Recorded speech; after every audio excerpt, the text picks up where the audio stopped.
Hello and welcome everyone to another round of Formula Sprint 2. This is round 11 of the 2024 season, and today we are racing at Spa-Francorchamps near the town of Stavelot in Belgium. One of my favourite tracks. I've actually raced here twice myself in real life. I have to say, I am very excited to watch how our virtual sim racers tonight get on in the lower rung of the career ladder Formula Sprint 2.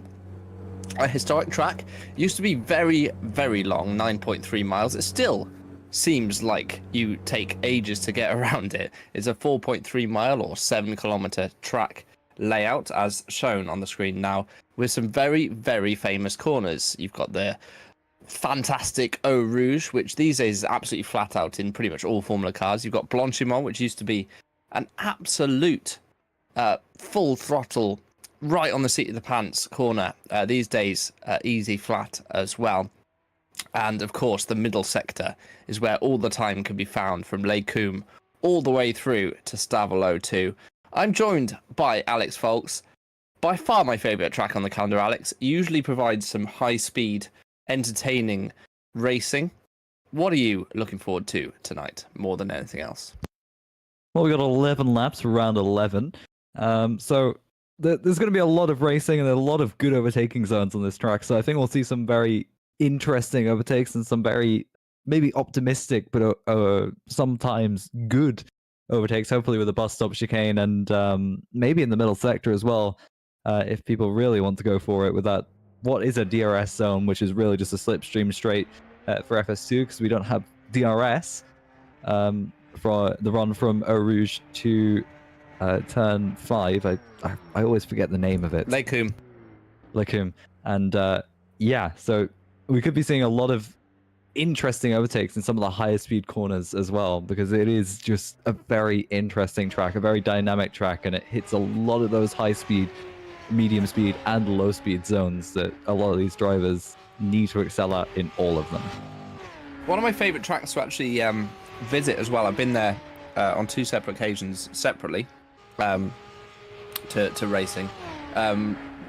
It's actually on the way to the Nürburgring Spa. So if you sort of want to do both, they're only an hour or so apart from each other. Obviously in 2 separate countries. One of my favorite countries to visit as well, Belgium. 3 different languages spoken there. They speak a form of Dutch called Flemish, which is very, very similar to Dutch. It's almost the same language. French, and they also all speak English to one another. It's pretty much the lingua franca of Belgium.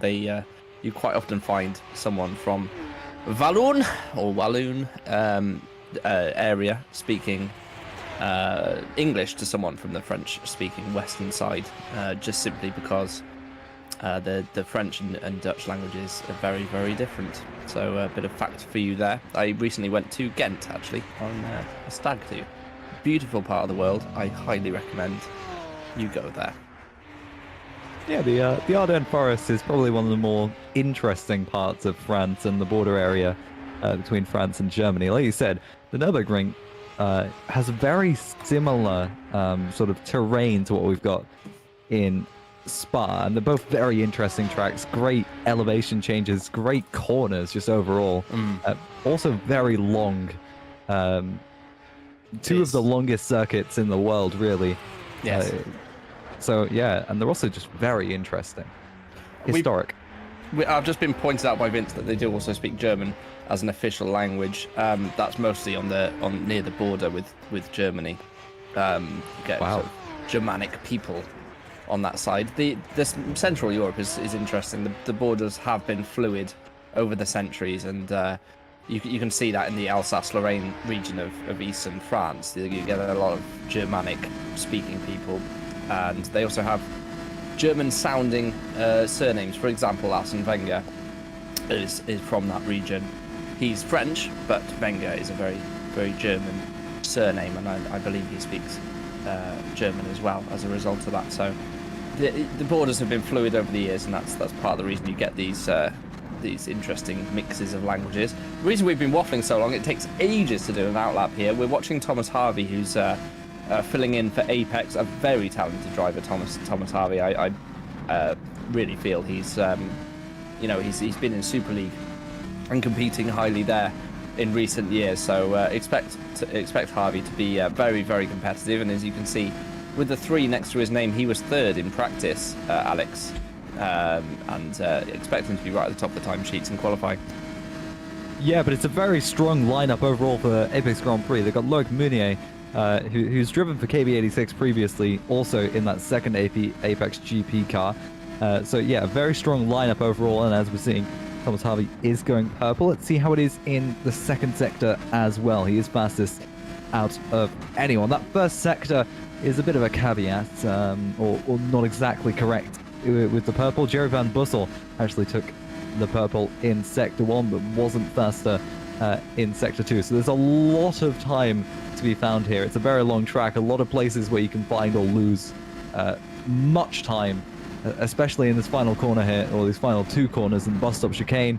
It's very easy to just get hooked on those curbs and spun round. And Notu Amala did temporarily take pole at the start there, but it is Thomas Harvey who moves up to provisional pole. He's got a 1.5 tenth gap to Casper Kuritz behind him, and also displaced by his teammate Loic Meunier. Yes, Meunier, Harvey, Kuritz in P3. Van Bussel, as you can see, 4th position. Jørn Dix has completed a lap, but he is on another one. He's set 2 personal best sectors. But as you were saying, the first sector is such a high-speed drag along the Kemmel Straight after Eau Rouge, which is also easily flat. It's effectively just one corner, which is La Source, the first corner. And with that in mind, you will find a lot of very close times in the first sector, a tenth or two apart. All the lap time is made in the middle sector, really. The final sector also is basically just the bus stop these days. Pretty much the rest of it's flat out as Jørn Dix crosses the line, and as you can see, a couple of seconds off, there's going to be quite a big field spread. But by the same token, if you do mess up La Source, it's not the end of your lap. You know, you can lose just a couple of tenths there. Considering most of the time is made in the middle sector and the length of your lap, it's not worth completely abandoning that lap. It's worth continuing on, finishing your qualifying lap and having another go. Yeah, especially with the nearly 3-minute outlap time. It felt like watching those cars go around. So yeah, unless you're going racing speed on that outlap, it's a very long way to go around the circuit. So it's obviously better to probably go for 2 fast runs like we're seeing a lot of drivers doing here, as opposed to just going in after 1. Although I think that's what most of the front runners are doing as well. The problem is, carrying that additional lap of fuel does really compromise your actual qualifying lap. So if you go out there with 4 laps of fuel rather than an in fast lap and out lap, or out fast lap in lap, you're carrying an extra 4.3 miles or 7 kilometers worth of fuel. That's quite a lot. And as well, you've got an additional full lap of tyre wear on your tyres as well. So I expect most drivers will want to do out lap, fast lap, in lap, and of course abandon the fast lap if it is significantly down. They will have a live delta on their HUD or steering wheel, which shows whether they are negative or positive on their delta versus their best lap. Some lovely track changes as well for this season. Chris Williamson has edited the track to make it match the real life counterpart. The barrier has been moved further back from the apex at Eau Rouge, which is a welcome change to match it to real life. So thank you once again, Chris Williamson, for your hard work. Nobody, I mean, I would venture very few people would want Chris's job. He edits all the tracks, puts all the liveries together, and also does all the race direction at every event. And I have to say, I think that is a big commitment. He's also added the track on the inside of what is No Name Corner, but I know it as X, which is turn 11 here, the one that Tuamala just went through before he entered this double left at Pouon. So thank you, Chris, for your continued hard work and dedication to GPVWC. Tuamala a little bit wide through the chicane there as he heads towards Stabilo 1.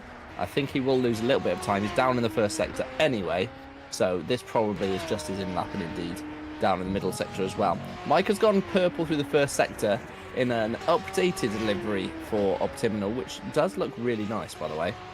I am a big fan of the simple colours, and he's only fractionally down in the middle sector as well. So Micah very close to Loic Mounier's 2:04.460 current pole setting time. The Apex team, once again, completely different for this round. And Mounier, we know as well, is a very, very effective driver. So let's keep an eye on Micah here, see whether he can get close or not in the final bus stop chicane. No longer resembles a bus stop, but still called that. Climbs the curb on the exit of the final corner and runs towards the line, and he does improve. Obviously he improves. He had a lap time till that point to 3rd position, only 0.170 off pole, so very close for Micah. And I would say anyone who's in the top probably 7 or 8 will fancy a chance at this victory, Alex, because the track is so long, it has those slipstreaming sections. I think pretty much any one of those top 8 will fancy their chances to get through the race. Well, I'd argue starting on pole here at Spa is a bit disadvantageous because obviously on the first lap you're going to be giving that slipstream away immediately to all the cars behind you. Even if you get a great launch, it's not going to stop you from the almost 2 kilometer straight that comes after it not getting slipstreamed all the way, as Micah once again improving in sector 1. He got, I am assuming, an invalidated lap along with Patrick and Magnussen. The 2 championship leaders weren't able to set a lap in the first set of running for all these drivers. So they've obviously just got back up here. Micah going for a 2-run plan, like we discussed. It's probably not optimal, but it's also probably just not that close. Optimal. Not optimal, but optimal. Optimal. It was hard to say that, you know. I think Micah is. It's possible he's just pushing the pit lane. This lap wouldn't. I mean, it wouldn't count. I mean, it would count, but it might be looked at by the stewards because he did run wide through Ix and beyond track limits. So, if he does improve on this lap, and indeed it didn't cut the sector 2 split, so his lap has been invalidated. If you look, he doesn't have a sector 2 time on this lap. So ran too wide. Ix Mounier is purple through the middle sector, so he can improve. And this is a long drag now to the start-finish line. He's got to get through Blanchimont, which is easy peasy flat, and he's got to get through the bus stop, which is definitely not much more of a technical braking zone. It is uphill as well, bus stop braking zone. It's a lot of elevation changes here at Spa, and you don't get a full feeling for it until you actually drive it. But look at the way he's bailed on that lap, which is very surprising. He must have made a mistake through the second part of Stavolo, because the rest of the final sector was completely flat, unless he didn't have fuel and that was his in lap.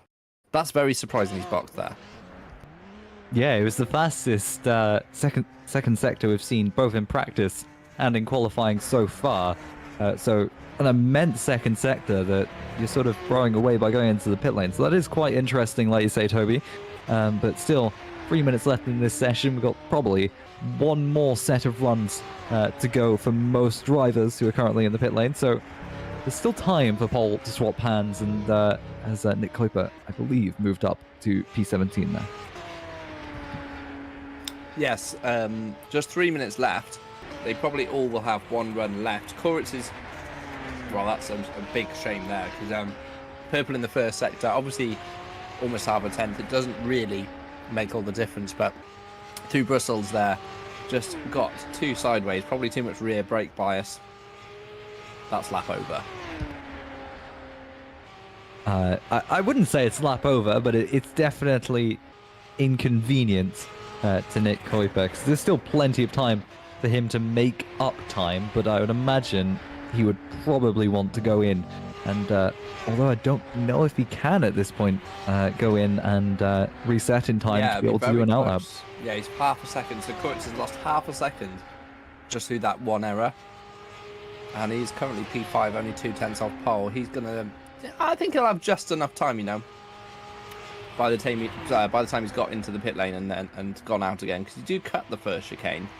It'll be very close for Koritz. We'll keep an eye on him as the session unfolds. I don't think he's going to be extremely tight on time. I don't know if it's going to be enough. He's going to try. Oh no, he's going to go for another lap now. Okay, that makes more sense. So he has enough fuel for one more lap. Gave up on the end of that lap. And now he's going to go towards turn 1, last source, which will be very spicy on lap 1 of the race, by the way. And that looked pretty decent. It's just all about the exit and getting a good run down through Eau Rouge and Radion. Yeah, La Source, not actually named La Source because it is the start of the track, although that seems sort of appropriate that it is the source of the track, the first corner. It's actually named after a water source that was probably around there at some point, for whatever reason. A lot of water related corners on Spa, actually.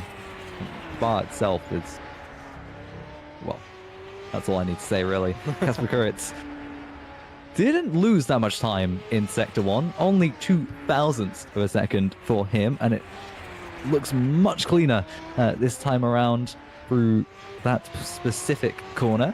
Whether it'll be the same for the rest of the track is yet to be unknown. That Frusline car does look very, very angled through these corners, though. Yeah, it's got a lot of oversteer in that car. Probably built it in to protect, because this is quite front limited actually, overall Spa.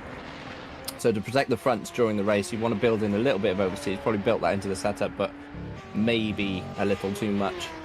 It is a little bit traction. You've got a couple of traction zones here. It's important to have a decent rear, but it's much more important to have a decent front, and he's lost quite a bit through the middle sector. So that is that for Koritz. Who else do we have on a lap? Anyone doing anything decent?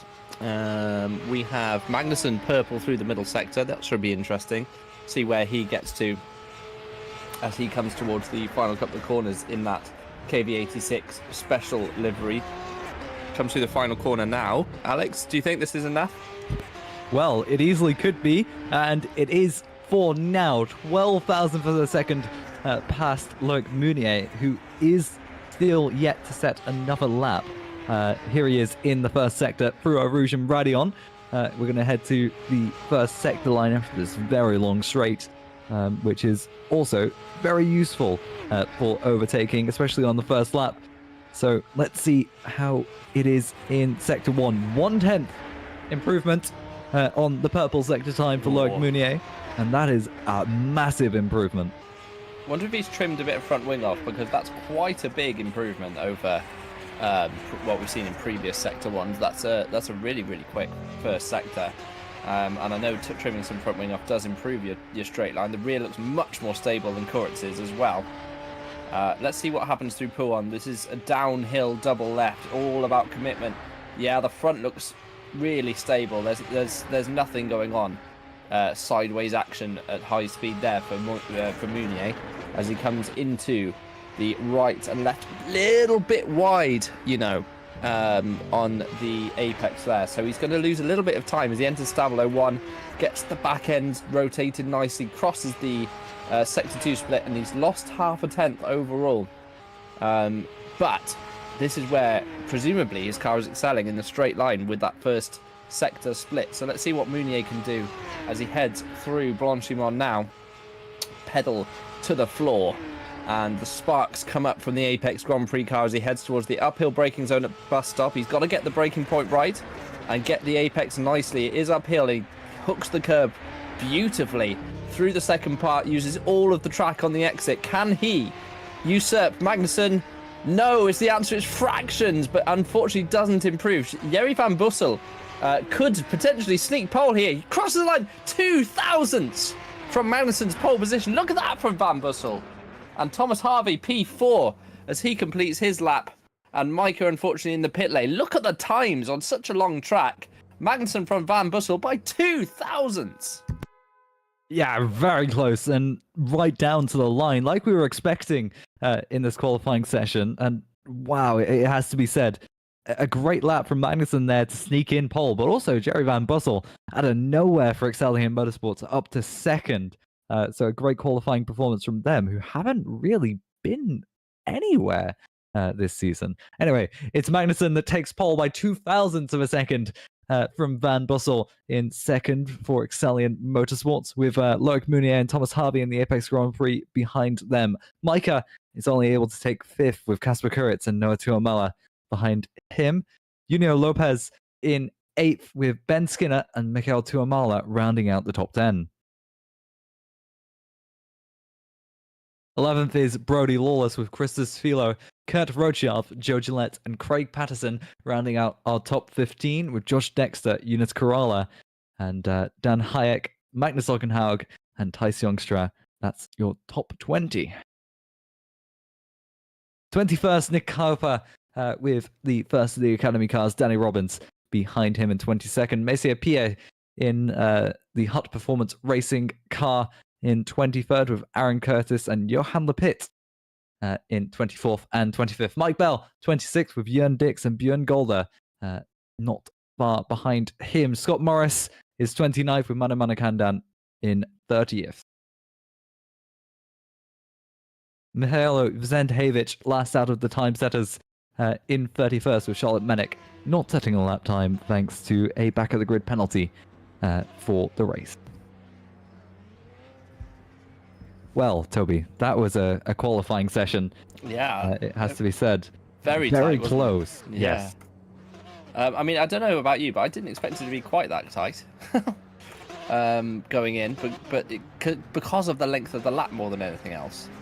It's so long here, and as well, the straights, especially the Camel Straight, is very, very uphill. So it does feel like you're there for ages with no power at all, to be honest. Especially in these Formula Sprint 2 cars, which are lower powered. And the slipstream always feels like it has more effect when it's uphill. It doesn't, of course, but it feels like it does. And these are quite draggy and do punch a reasonably big hole. So keep an eye on that on lap 1, Alex, especially as they will be nice and tightly bunched. Yeah, I would imagine, provided nothing happens in the source, or at least the run from the source to Eau Rouge, which is absolutely possible. It's happened before. We've seen it happen in GPVWC. I don't know if it was last year or 2 years ago that we saw it happen in Formula Sprint 1, but it was not great to watch, so hopefully we don't have to watch that again. But yeah, there's a lot of opportunity for action to happen here. Yeah, in recent years we had 2022 FS1. There was a huge pile up in race 2 at Les Combes, and also in the SL2 event, I believe there was a reasonable shunt on lap 1 of 2022. Not ideal, as it's such a it feels like such a long race here, and you want to get through that first lap unscathed if you can. Thankfully, it's not as long as it used to be, this track. I mean, can you imagine driving around on the original? I don't know if you guys know, but there are versions of the original track available to play on multiple different platforms. R-Factor 2 notwithstanding, there is a version from the 60s, and it's absolutely insane. And if you ever get a chance to go to Spa, you can actually drive on the original track. It is public roads. It continues from the end of the Camel Straight at Les Combes and rejoins at Stavelot 2, and you can literally just drive pretty much the whole way round. They replace certain sections with, like, there's a dual carriageway on a part of it, but the master kink still exists in all its glory, and you can, I mean, literally the buildings are still there from the 1960s. And there's a film called Grand Prix, I believe it's called Grand Prix, from 66-ish, which has an exceptional 15-20 minute section dedicated to the Spa race from that year, and it shows you, I mean, there's quite a few shunts in that race, one of which I believe was Jackie Stewart, who ended up upside down, soaked in fuel, trapped by his steering wheel, otherwise relatively uninjured, after quite a big accident when the weather changed from dry to wet, which it does do suddenly at Spa, and he actually ended up bolting a spanner to his wheel pretty much for the rest of the season, so that if needed, he could extract himself from the car and not catch fire whilst doused in fuel. And that incident alone sparked him and his quest to make Formula 1 more safe, and he was one of the first to wear seat belts and wear a full face helmet and all the rest of it. So it is a very historic track, claimed the lives of plenty of Formula 1 drivers as well. I think it was, I want to say 1961 or 1960. Let me have a look. Yes, I'm sure there's a lot. Yeah, where there were 3 fatal accidents during the race itself in 1960. So shows you how dangerous it used to be. I mean, it was a very long, high-speed, fast track, and it still is, but not quite to the same extent, Alex. Oh yes, definitely. And 7 kilometers is a big sort of shrinking of the circuit from what it used to be. Because the old circuit used to be around Nordschleife levels in terms of length, and we've got it somehow condensed down to this small circuit. Where we're looking at right now is just about where the old circuit would reconvene to what we have now. There used to be a house there a couple of years ago, and then they demolished it in order to make room for the improvements. And I was sort of upset about that when I saw that. It's the same with the one that's at the top of Eau Rouge, or was at the top of Eau Rouge. Yeah, there used to be one on the outside of La Source as well.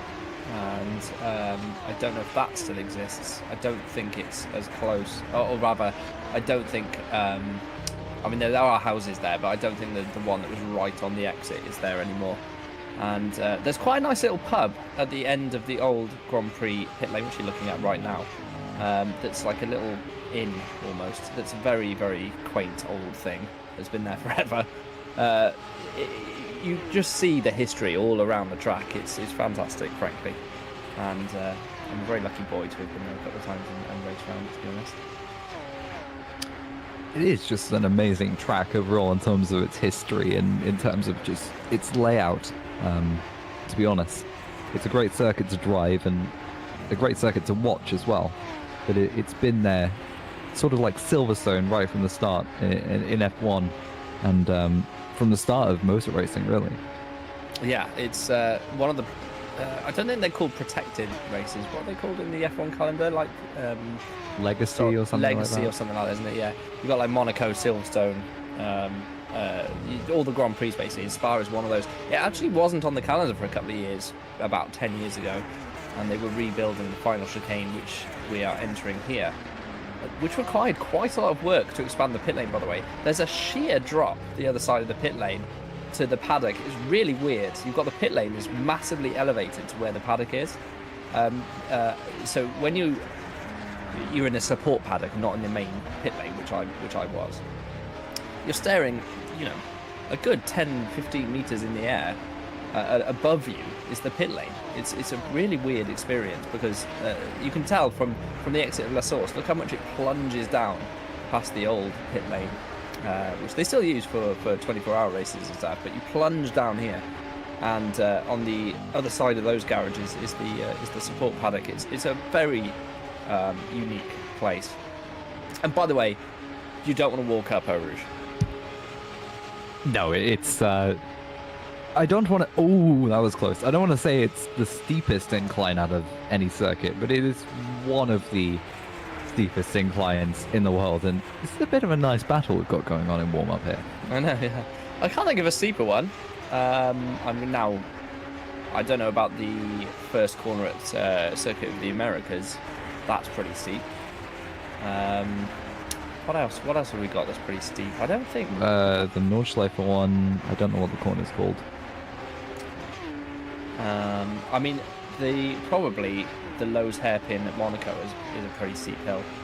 Obviously not particularly high speed, but I'd love to know what is the steepest hill in Formula One circuits.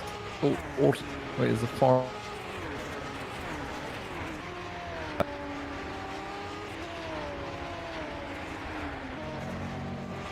I don't know if you can hear Alex. I cannot. I think Alex might have just had a bit of an issue there. Yeah, I have no idea what just happened. Oh, welcome back. The steepest banking corner is turn 3 at Zandvoort. That I could have guessed. It's not what I'm I feel like it is the Nordschleife in Foxhole or something like that. That is yeah, but I mean steep. current F1 tracks, or Current certainly F1 tracks. Ones used in the last 10 years. What's the steepest hill? There's some steep inclines at Mugello. Someone comment in the YouTube chat for us. Help us out here. Blind as an answer, yes. Yeah, someone Google it. Anyway, practice is almost up. Everyone practicing their race sims is a slightly different methodology to just going full throttle in qualifying. It's a different driving style. In Formula Sprint 2, it is more about protecting the tyres in race and making sure you make them last. Vincent's mentioned there's twice it wasn't on the calendar Spa. Tobacco ads in 2003. I don't know enough about that one. Okay, so presumably Spa changed their law and stopped allowing cigarette advertising on their cars and stuff. And no, Belgium just F1 didn't have cigarette ads overall. They wouldn't allow it, and F1 didn't like that. Yeah, because F1 was still pushing that for 4 years after. I think the last time we saw Marlboro was 2007. Yeah, I think so, on the Ferrari. Probably at Bahrain, I would say, because they don't have any laws of that nature. Changes the track in 2006. Yep, that makes sense. Is that when we last had the old style bus stop? I think it probably is. I know in 2002 we had the original bus stop, and then they made it even more curvy and rubbish, to be honest. Although we did see Montoya overtaking Schumacher around the outside. Google that if you haven't. And then he tried it again on David Coulthard, I think, sent him into the barrier later in the race. I want to say 2004 that was. I think about 8 people finished that race. Anyway, enough Spa talk. Let's talk about Formula Sprint 2. We do have some penalties, don't we, Alex? Yes, I haven't actually paid attention to the penalties. So I have. So as you rightly pointed out, Menink has a back of the grid penalty for not.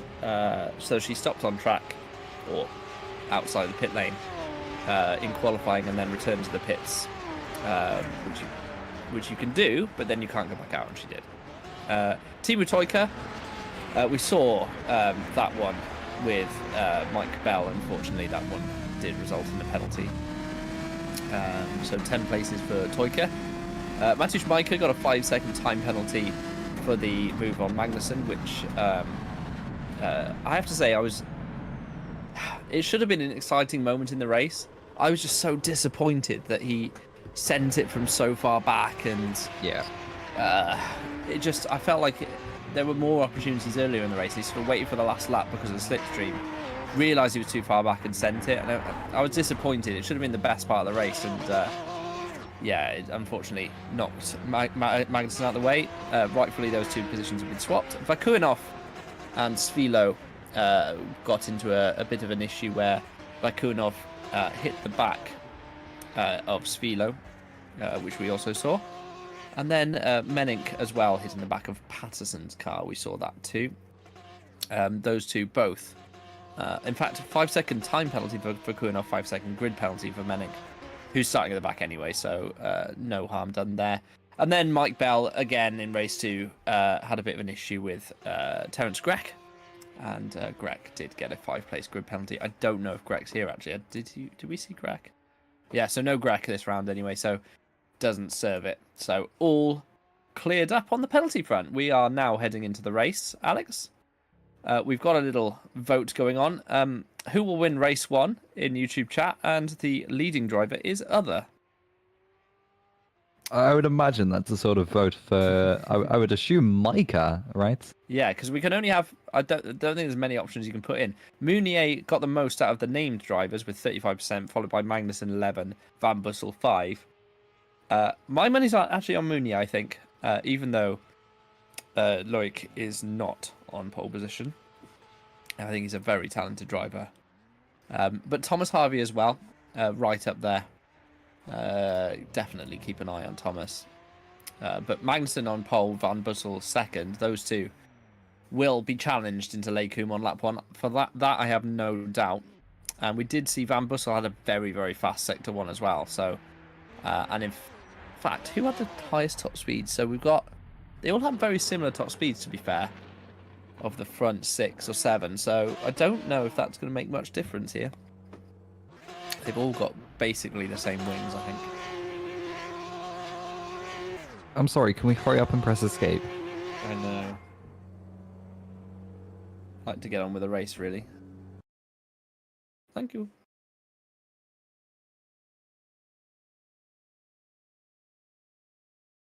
Just waiting for the session to take over. They're presumably, it is a very long lap, so someone's still on track somewhere, I think. Oh, here we go. We are moving into the race session now. Lovely. One other thing to mention, the academy drivers for this round are Aaron Curtis, as we briefly saw. And Danny Robbins. Yes, who, where did they qualify? Oh, 22nd for Danny Robbins. Nice to see new blood in the GPVWC career ladder. Thankfully, this round we might see the lights go. The camera angle not the best. Nothing Vincent could do at Hockenheim, unfortunately. We've just been guessing the last couple of races. We were just guessing when the lights went out. But now we can actually see the lights on this particular camera angle. So grateful for that particular privilege. But I do hope you enjoy this race. It should be a belter. It always is at Spa. I hope that we can keep it nice and clean, and there's not too many issues as they head off onto the formation lap. Alex, do you want to do the grid? Sure, why not? So, starting on pole in that special livery KV86 is Patrick Magnussen, with Jerry Van Bussel behind him in second. Row 3 is locked out by... row 2, sorry, is locked out by... and Thomas Harvey, third and fourth. Mateusz Majka is fifth, with Kasper Kuritz behind him in sixth. On row 4 is Junio Lupa, oh my goodness, and Ben Skinner. Mikhail Tuamala is ninth, with Brody Lawless behind him in 10th. Chris Esfilo 11th, and Kurt Rochard is 12th. 13th is Joe Gillette, with Craig Patterson in 14th. Josh Dexter and Jonas Kerala on the next row. Starting quite far back is Noah Tuamala in 17th, with Dan Hayek behind him. Magnus Ockenhaug and Thijs Jongstra round out the top 20. Nick Kuiper and Danny Robbins are 21st and 22nd, with Messier Pies and Aaron Curtis 23rd and 24th. Row 13 is Johan Lepit, with Mike Bell behind him, and row 14 is Ian Dix and Björn Golder. Starting 29th is Scott Morris, with Mihailo Zendhavich behind him. And on our final row is Manu Manakandan and Charlotte Mennick, both affected by penalties. So, we've got to poo on, and we've gone through the grid with a couple of mistakes and also an annoying technical difficulty that happened right in the middle of it. I don't know if you heard much of it. Yeah. No, it's all right. You only had row 2, which was the two apexes. So yeah, just a reminder of those two. So Luc Mounier and Thomas Harvey in that order, third and fourth. Both of them subbing in at apex. Lartanen not here. We assume for the rest of the season, I think. So no more Lartanen. We have seen Tom Parker in that seat as well. So yes, sometimes it does happen that way. In certain teams, you end up with multiple drivers. Happened to my own team, Nocturne, in Super League. We've had quite a few different peddlers in that car, so it does happen that way. Sometimes real life does get in the way. After all, this is a hobby, not a job. Or at least I hope so. Most of these drivers, they should be taking it as a hobby. Ultimately, it's a bit of fun, and everyone here should be having fun. Which is kind of why I get a little bit frustrated sometimes, and I have been from time to time, to be honest, when you have people ruining other people's races. I do feel like it's one of those where it's just a little bit more manners, and everyone can still have fun and race clean. But there we go. Let's hope for a nice clean one today, as Karatko on the final row. That would be a Karatko car, but it's actually Menink.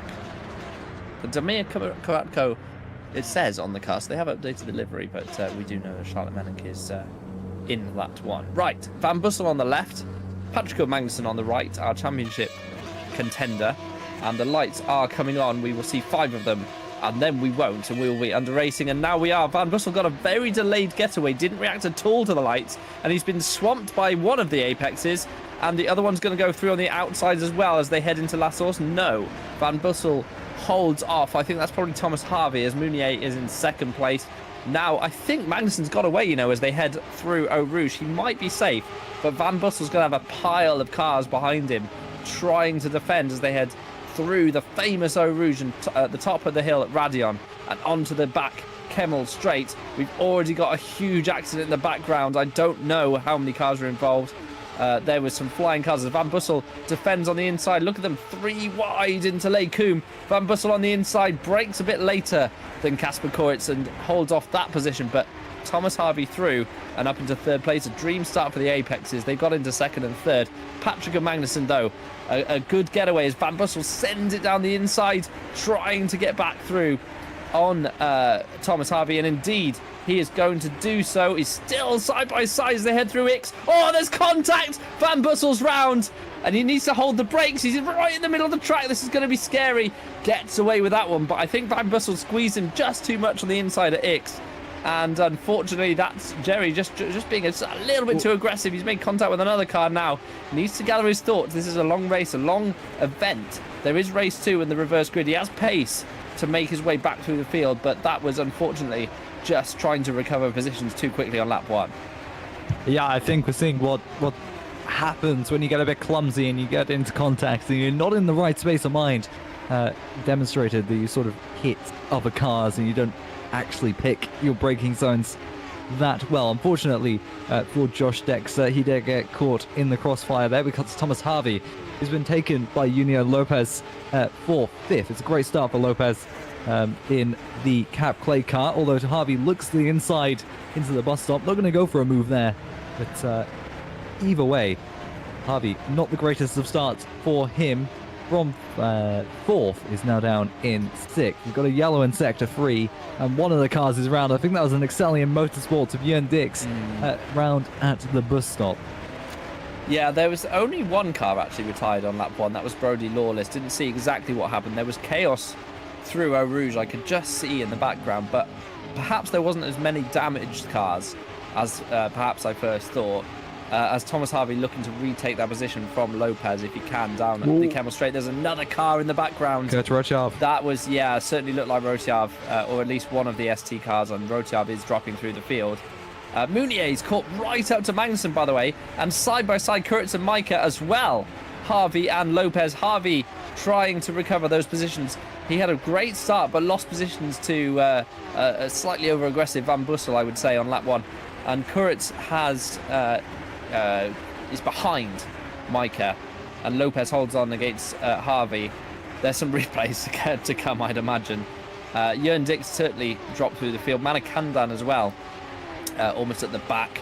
And there's a big gap to PS for Hut Performance. I wonder if he's boxed to repair some damage. And we've lost Morris, unfortunately. Scott Morris out of the race. But Kuritz, P4. And considering his pace in qualifying as well, we saw he made a little error, and he did set a purple sector at one point. So certainly keep an eye on Kuritz. But the leading couple, Magnussen and Mounier, they are super close, 7/10 separating those two on lap 2. If they work together, they could gap the field. Definitely, and it's already happening with Micah, but it's a great start for him. Micah's up to P3.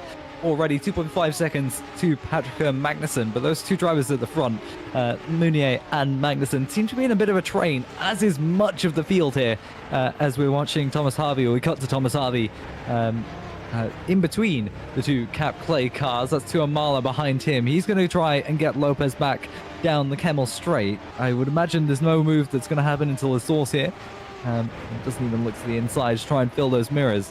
But Lopez is going to have... Oh, Kuritz is round! No! I was just about to say he's going to have the support of Kuritz down the Kemmel Straight, but Kuritz wins it in La Source. He's down in 11th.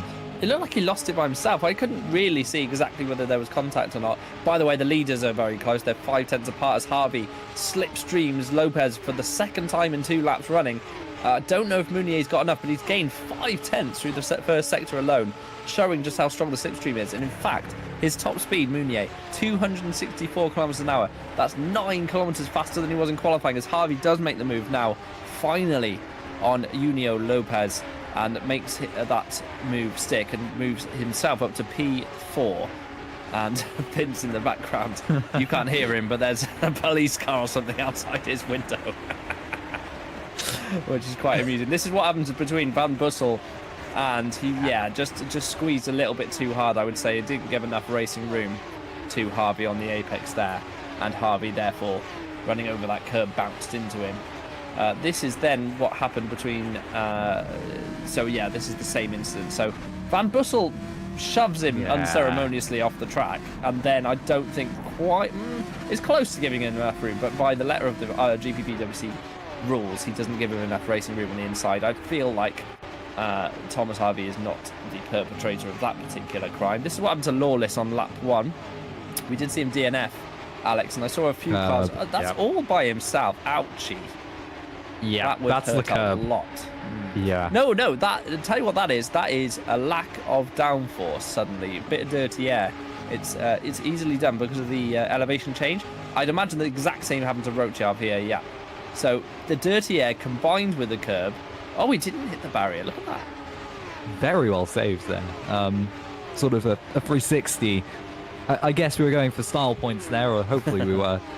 Correct. This is his spin. Pretty sure he didn't get hit, but let's check. Yeah, all by himself. Yeah. I was watching my other monitor at race view at the time, and caught it out the corner of my eye. Yeah, completely by himself. Just too much apex speed. Here comes Mounier. He's much closer this time. This will be very close as they get to the end of the straight. I think Mounier has enough overspeed here. We know he, in the slipstream, he gains 9 kilometers an hour. Here he goes, down the inside of Magnussen, who doesn't defend, which is the correct thing to do at Lake Coombe, by the way. You want the outside line because you have the inside for the left. Unfortunately, for Magnussen, Mounier has enough of an overspeed and an overlap and takes the position. So Mounier leads from Magnussen and will want to extend that lead because they've lost about 9/10 to Micah, who's completely dropped Thomas Harvey. Yeah, and one KV86 falls a position, but it's a great start for the other.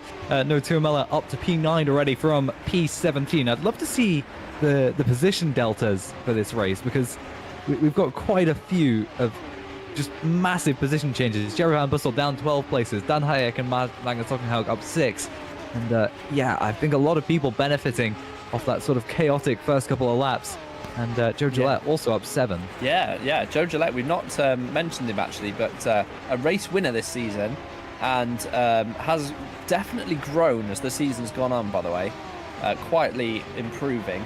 And he is up 7 positions. Svilo as well, great little driver, Custis Svilo, 7th currently up 4 positions, but as you say, Tuamela, the highest climber, and Van Bussel, the biggest dropper.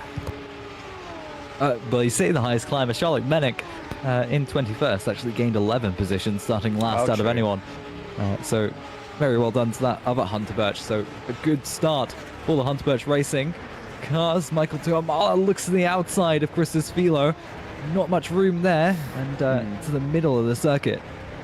A bit late, but otherwise perfectly normal defense. But down the Kemmel Straight, Tuamala is going to have the full might of 2 cars slipstream ahead of him.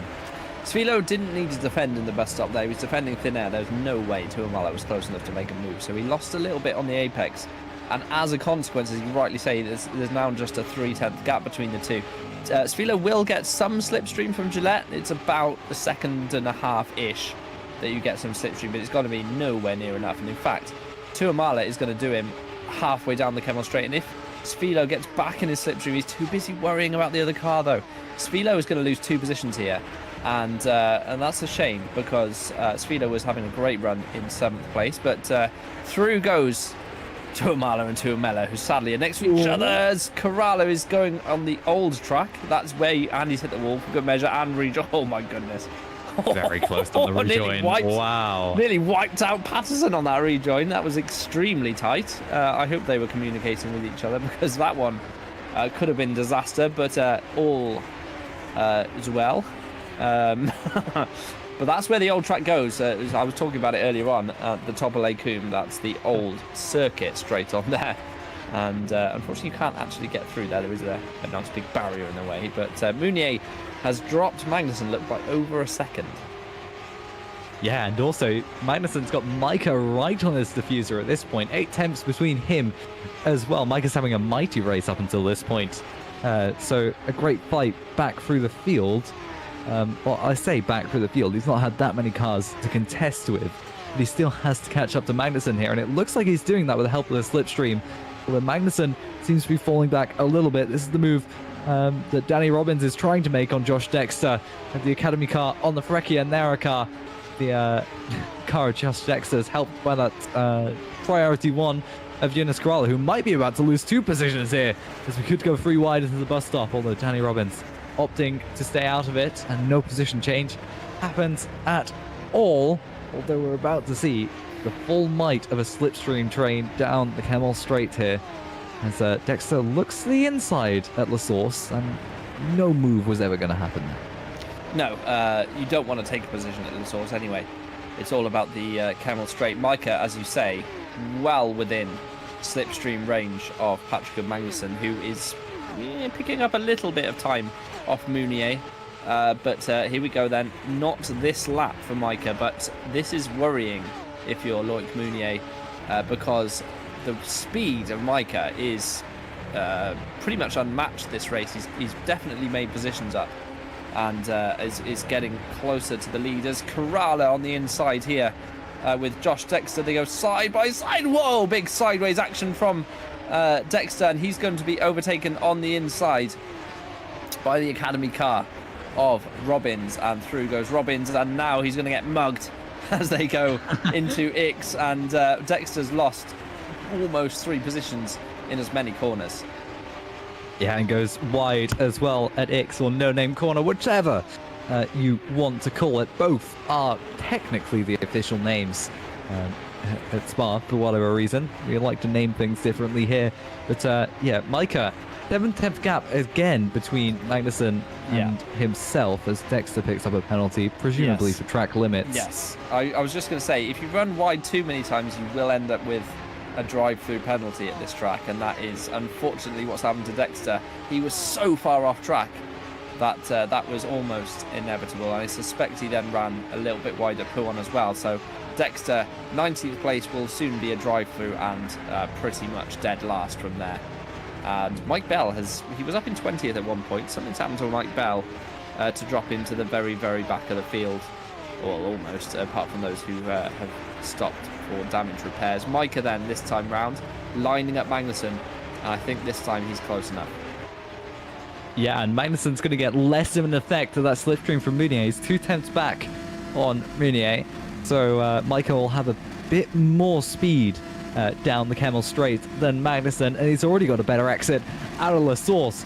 He's alongside much earlier than he was last time around down the Camel Straight. They're side by side into Les Combes, and Micah on the outside is sort of going to drive right by Magnusson, although I imagine he's not going to let that go that easily, as there's still plenty of laps left in this race. 4 laps to go. Ockenhout to the inside, squeezed by the reading game car of Dan Hayek, and that was very close to the inside, sort of trying to replicate what Albon did here in 2020. No space there, and you can't really make your own. So Magnus Ockenhout being shown the door and having it shut in his face. Yeah, you can do that. You could, as long as you leave the car's width, it's fine. Very aggressive, but it did mess up the braking point. And as such, he held onto the position. Oh, Magnusson's pushing too hard and is now too far back from Micah. That's what happens here. You make a small mistake and suddenly you're not in the slipstream anymore. 8 tenths is the gap. He is going to get some, so keep an eye on the gap coming down now as they head through towards Blanchimont. And you can see on the live gap, he's 100th here, 100th here, 100th here. It is ever so slight, that slipstream benefit, but it gets better and better as you get closer. But Micah, he's close. You know what? Magnusson could pick right back up if he has a good bus stop here. Get right back into the slipstream. It could be playing swapsies for the rest of the race if they get super close. And Mounier's had a poor final corner, and now Micah's within 9 tenths anyway. Yeah, so it's going to be a slipstream train probably for the rest of the race for the lead, as Magnusson's 5 tenths or 6 tenths behind Micah. So the gap is definitely there if Magnusson wants to try it, although it seems like he hasn't got the greatest of exits out of La Source, and will just be trailing Micah down the Camel Straight, but will be a lot closer than he was last time around while defending. So yeah, it's easily possible we're going to have a battle right to the end here, mainly helped by the slipstream. Oh, Micah had to defend there. That's a shame for Micah, because he was 7 tenths. I know slipstream aided in the first sector, but 7 tenths faster. As here comes Philo down the inside on Tuamala, and he takes that position. As we see Kerala side by side as well with Robbins fighting over the scraps here. I mean, the 15th place is the final points paying position, and Patterson is 4 seconds up the road. So if you're one of these two, you've got to hope that someone DNFs at this point to try and get in that reverse grid. A reminder, it's 10th to 15th at random that the grid is reversed for race 2. Tuamala here fighting away with Kasper Koritz, who is recovering a little bit, very close to track limits there for Koritz as they head through the double left-hander, also known as Puan, and through into the final chicane. And Tuamala is looking a little sketchy in that cap, Clay. His rear does not look like it's doing what he wants it to do. Yeah, barely holding on, it feels like, to the steering wheel of that car, sort of having to let the car do what it wants and deal with it later, as is much of the driving requirements in FS2. Magnussen a lot closer this time around. He was 9 tenths behind Micah last time. He's now just half a second behind him and will have much greater slipstream, as Micah will only be a second from the leader of Loic Meunier. In La Source, Magnussen had that concertina effect so close to Micah at the apex, and there's 4 tenths between the Optiminor and the KV86. We will easily see a move here, provided that Micah doesn't get that much slipstream by Loic Meunier, although I would imagine it's just about to happen along this straight.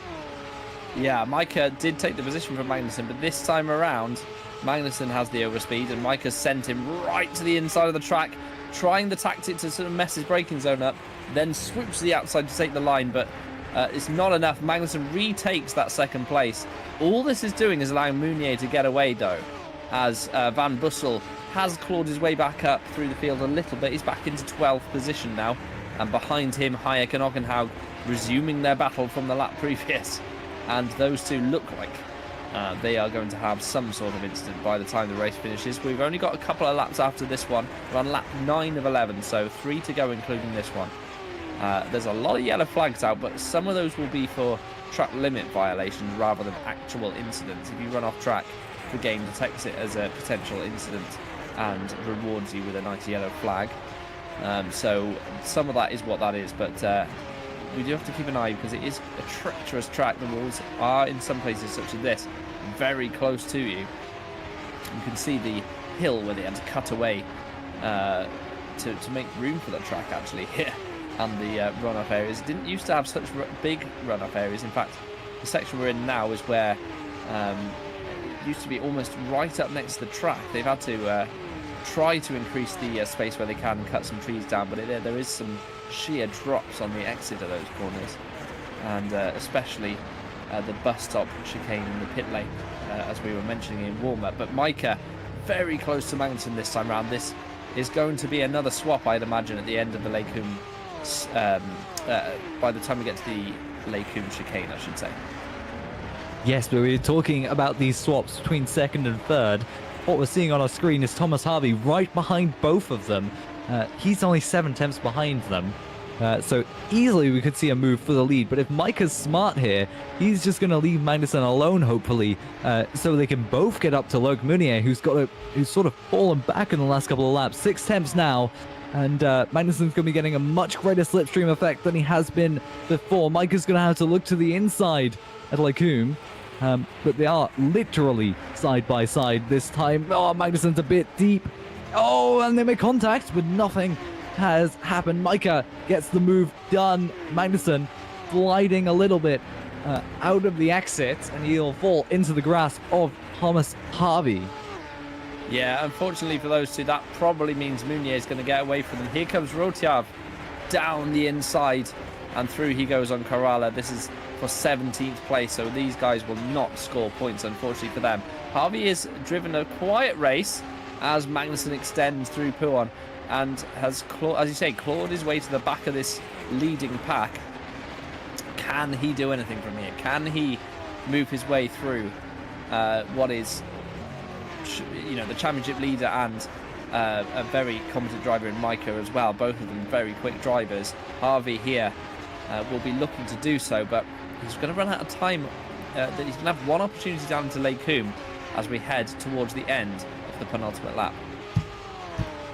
Although I wouldn't put it aside for Harvey to get a run here towards the bus stop on the last lap at least, but he will have that slipstream, like you said, down the Camel Straight. But Magnussen's also going to be challenging Micah here on the last lap, and Magnussen's sort of in an ideal position to take second from Micah here in the last dying moments of this race. We head on to the last lap now. It's almost a second between Micah and Magnussen, but that slipstream will quickly decrease that gap and the distance between Micah. It seems like Micah's got an okay exit, and so has Magnussen, but Magnussen seems to have got a better exit and also gained a bit on Thomas Harvey, who's almost 6 tenths down. Not the greatest of exits out of La Source, but this is the last opportunity probably for a move for the second position on the podium, or even the third if Harvey gets close enough to Magnussen here. But I imagine we're not going to see anything happening here, unfortunately.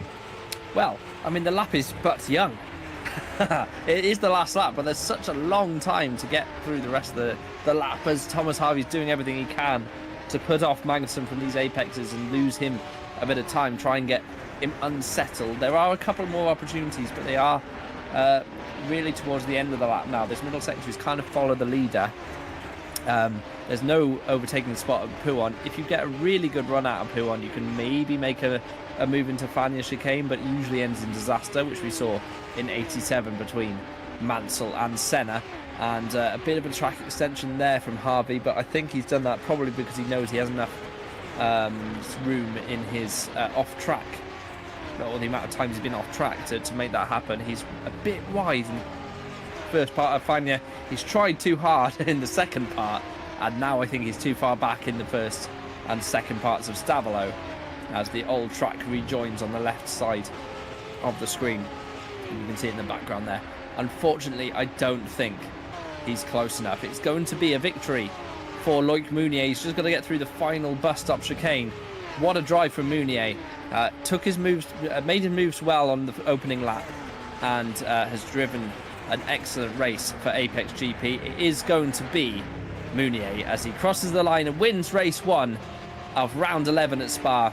And a great drive from the Apex driver, Micah P2, Magnussen rounding out the podium, and Thomas Harvey not quite close enough. Gillette P5, very quiet race, very good drive for him. Here's Hayek trying to make a move on the final lap. Not going to happen through the second part of the bus stop, and Hayek settles for 13th behind Patterson. And we've got Okanagan and Rotiar taking the 14th and 15th places. Junior Lopez, Sfilo, Tuamala, Koritz, Van Bussel and Skinner were the other drivers we didn't mention who have finished in the top 15. Cowper unable to take a position off Leppit on the final lap. And the drivers will cross the finish line and think about what they did and what they can do better in race 2. Here's a little replay of Noah Tuamela, and this is with... Oh, hello. That's unfortunate. Tuamala probably, I think. And that's a shame for Tuamela. And I'm not sure what he's doing. I'm not sure he knows. It hasn't gone the best there for Noah Tuamela. Nope, still unable to rejoin. That's a shame. Wow, look how much time he's lost. That's insane. Geriatric. But sensible. He didn't pull into anyone, but a shame for Tuamela because that was a good 15 seconds he was waiting there. And the marshals waving the red flag and cheering. Then a blue flag and cheering. I do like the Factor 2 animations. They are great. Yeah, as Mounier was taking the esports line, heading towards Pouon, as it's famously called, to take that little bit of turf. But would you like to go through the results, Toby? Sure. So Loic Mounier wins for Apex, followed by Micah and Magnussen rounding out the podium. Thomas Harvey P4 with Joe Gillette in P5. Junio Lopez P6. Philo 7th place. 8th Tuamala. Kasper Koritz in 9th. And Jere Van Bussel in 10th place. 11th is Ben Skinner with 12th. Craig Patterson, Dan Hayek 13th, and Magnus Okanow 14th. Kurt Rotiav in 15th place, and the final points paying position. Danny Robbins and Aaron Curtis, teammates at GPVWC Academy, 16th and 17th. Charlotte Mennick from the back of the field in 18th place, a good drive for her. Eunice Corrala in 19th place, and Johannes Leppit in 20th. 21st was Cowper with Vicente Avich in 22nd. Dexter 23rd after some drama during that race. Same for Tuamela. Mike Bell and Bjorn Golder for Smile Power the final finishers. Jörn Dix, we saw, unfortunately, DNFing Manawan Kandan. TC Youngster, I didn't see what happened to him or PS, 29th and 30th, but really DNFs. And the final 2 DNFs, Scott Morris, who we saw retire on lap 2, and Brody Lawless, who binned it at Eau Rouge on the first lap of the race. We are heading towards a summer break as accidentally takes the thing away. I wanted to talk about it anyway. We are heading towards a 4-week summer break after this round, but do not be afraid. There are still 3 more races here at Spa. And we actually have 1 more race today, so don't go anywhere. Race 2 is going to happen after a short warm-up session. There will be a reverse grid, as we always have in Formula Sprint 2, but if you're new, it's the 10th to 15th position finishers from race 1, randomly selected, and one of those lucky people will get to drive from pole position in race 2. That will happen in about 5 or 6 minutes' time, so stick with us. We're going to take a very, very short comfort break and be back momentarily.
Welcome back, everybody.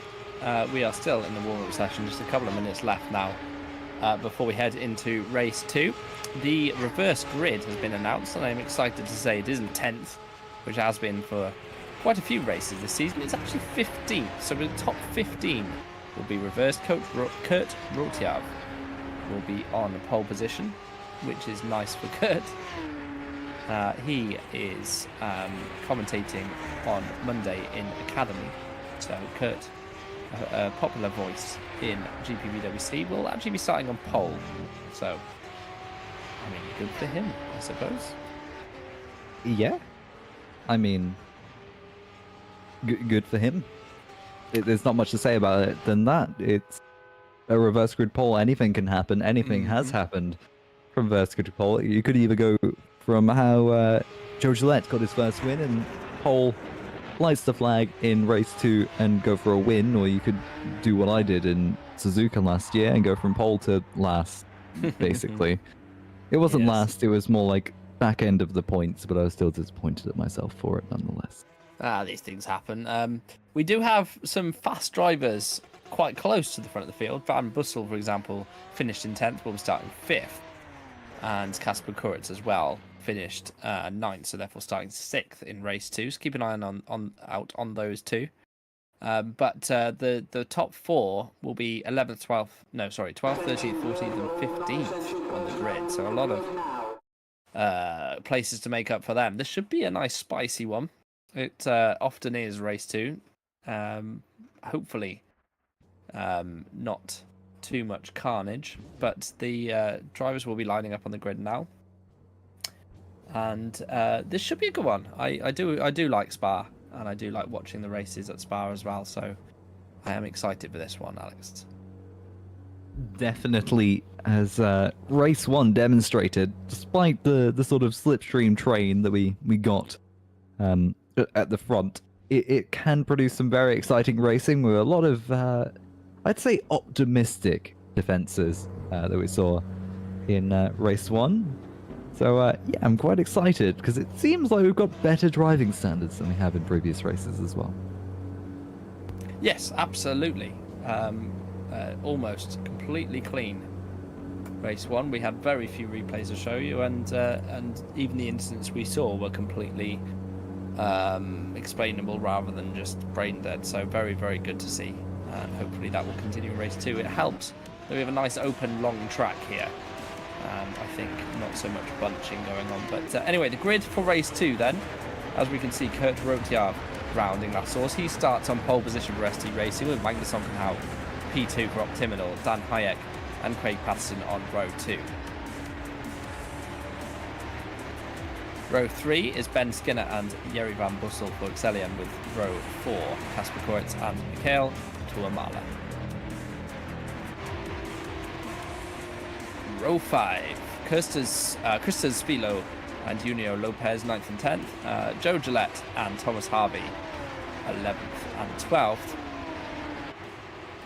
13th place is Patrick Magnussen and Matthew Schmeicher in 14th, with Loic Mounier, our race 1 winner, 15th place, Danny Robbins 16th. His teammate Aaron Curtis 17th, with Charlotte Menick in 18th position, Yunus Karala in 19th with Johannes Leppit, 20th place for Performance Engineering. 21st position on the grid, Nick Cowper with Mihajlo Vicentijevic in 22nd, Josh Dexter 23rd and Noah Tuamela in 24th place on the grid. 25th goes to Mike Ballin's teammate Bjorn Golder alongside him, Jörn Dix and Manu Anakandan in 27th and 28th place on the grid. 29th is Thies Jongstra with Mathieu Pies in 30th, Scott Morris and Brody Lawless rounding out the grid. A couple of interesting points from that one. We had Vicentijevic was 20th, I think, ish on the grid, and 22nd. He will be hoping to score his first point of the season if he can from there. That's quite close to the top 7. And Vicentijevic, top 7. What? That's the gap. So he's 7 places from the top 15. I do apologise. Mihajlo has previously only had 4 point-paying positions ever in GPVWC. Will be looking to add a 5th here at Spa. His best result of 14th overall in a race came in 2020 at Bahrain. Bit of stats there for you on Mihailo Vincentievich. I do keep an eye on some of the drivers who have been around a long time, because the history is important to GPVWC. It's been going a very long time, and there have been some great drivers over the years. And if you ever want to look back through the history, you can do so on the GPVWC.com page. Go to the competitions tab and have a little look that way. You can also go to the results and statistics page in services, yes, and that is also a great place to look for the history of our lovely little league that we have here on our corner of the internet. It's been going since 2000, the year 2000, which means GPVWC outdates Alex Foulkes quite significantly. And quite a few of the drivers on the grid, I must mention. And I will tell you, I hate saying those words because it makes me feel extremely old. But we are in our 25th season of GPVWC. How crazy is that? And our 14th season of MS2, or as it was called, Formula Challenge. Indeed. Right, the lights are on. There will be 5 of them, and then there will be not, and we will be underway here at Spa and Race 2. This time around, the second place driver on the grid gets an excellent getaway. Oh, there's some problems further back, and but Ockenhaug and Rotjav going side by side as the first car. Rotjav does maintain that first position, but I'm not sure he's going to be able to hold it. Are they going to make the move into Eau Rouge on the first lap? Ockenhaug thinks better of it, but this will be very tight as they head towards Les Coubes, because he doesn't really have the overspeed this time round, you know. Although he had the slipstream, Rotjav doesn't really have a disadvantage in straight line. Patterson's trying to get through on the inside of Hayek, and I can't believe this, but Koritz is going to make it 4 wide with Van Bussel down his inside. Someone had to run wide there. There's contact further back, and somehow they all scrape through the Les Combes chicane. There's some drama in the background. That looked like maybe, I don't know who that was. It looked like maybe it was a Frischland. Kuiper, yeah. I think maybe it was Kuiper or Koritz, maybe, running wide there. But Ockenhaug not able to make the move on Rotjav. Yeah. And yeah, I think Rotjav has done very well to hold on to first there. Yes, but Meunier on the first lap, that sort of crash we saw at the start, Meunier was involved there. He's out of the race along with Josh Dexter. So a very eventful start there. Very well done by Rotjav to stay into the lead, but we've had quite a few incidents on track already, and quite a bit of racing too wide through majority of the corners we've had here, especially through Les Combes. 4 wide, 2 wide, 3 wide, all sorts going on there, and quite a few moves happening everywhere on track. Mana Manakandan is out. Mihailo Vincentievich, who started 22nd, is out. It's a very, very eventful first lap that we're having here. I think Meunier stalled on the grid. I'm just looking at the broadcast replay. Please don't do this. Stay live with us. But I think Meunier stalled on the grid, and Skinner unfortunately smashed into him. Van Bussel here. Round the outside, there's some contacts as well behind them. That looked like maybe Lopez, I think, potentially. Or Tuamala. No, it was Tuamala in the teammates Cap Clay vehicle, bouncing over the curbs. Yeah, I think Meunier potentially stalled on the grid. I'm not 100% sure. We'll have a look, see if Vince has a replay as they head side by side into Eau Rouge. This used to be more dangerous than it is now. I think they could probably both get through here flat out. Oh no! Oh no! Who's round? It's Magnussen. It's Magnussen. He's blown the engine. Press escape. Get off the track. Oh, Patricure. Oh, someone's in the crowd. Oh no, it's lag. Oh my goodness. But Magnussen, it was so sketchy through Eau Rouge, and Magnussen, unfortunately for him, I think he's blown the engine. I think he's out. And Björn Gold is out as well. That was not even his fault there. Magnussen just got caught up in an incident that he didn't cause and he had no involvement in. So that's really unfortunate. Tuamela, his teammates, up to 15th from 24th. But it's just a very eventful first 2 laps, and just too many crashes going on here, and too many incidents as we're seeing Svilo to the inside at Pouon. gets past Thomas Harvey, but Thomas Harvey's still going to be fighting back and looks to the outside. Late on the brakes, close together. Oh, they almost made contact, but Svilo is able to stay ahead. You'll never get through on the outside of Fanya's there. There's no grip on the outside of that corner whatsoever. All the camber, all the rubber's on the inside of the corner. So Harvey unable to make the move, and in fact has dropped a little bit further back than he would have liked. Van Bussel, though, I said keep an eye on him from 5th on the grid. He is motoring. And Rotiav's lost the lead as well, of course, to Ockenhaug. And here comes Van Bussel down the inside at the bus stop and slices past Dan Hayek, makes the apex nicely. He's driving well, Van Bussel. Probably drove too aggressively in race 1, and I think he'd be the first to admit that, but race 2 he's driving superbly so far. Ockenhaug sets the fastest lap of the race, having overtaken Rotiav down into Lake Coombe, but I think Rotiav's very much in with a shout here of making that move back again. Of all 3 frames that I saw of that overtake, it's actually pretty good down the inside at the bus stop. And Van Bussel will have the slipstream down the Camel Straight, but he will have to get past Kurt Rochav, who's got the slipstream of Magnus Ockenhaug. There's a chance they're going 3 wide here into Lake Coombe. Van Bussel to the inside, Ockenhaug in the middle, Kurt Rochav on the outside. Bussel gets past both of them. Rochav past Ockenhaug.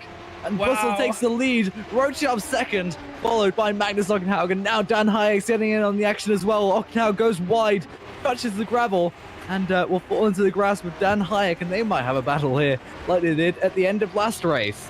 What a move from Jere Van Bussel down the inside, 3 wide, brave as you like on the brakes. And he goes all the way up to first place. We were just saying he was 4th. And keep an eye on him. He's now leading from Kurt Rotiav, with Ockenhaug down to 3rd. And Dan Hayek, as you rightly say, is right there in the mix. And the rest of the field is going to be closing in on this gaggle of cars at the front of the field. We're on lap 3. The gaps were much larger in race 1, but now it's so tight in that top 5. Yeah, a lot of action going on as Junio Lopez on the gravel, struggling a little bit to get the grip there. And he will be on the back of Dan Hayek. But yeah, there's a lot of just action, constant racing. If we look further back, those gaps are non-existent, especially between Corolla and Tuamela. We might be able to see another move into the bus stop. Kurt Rochav looks to the inside of Jere Van Bussel, not able to make it stick, not able to make a move into the bus stop.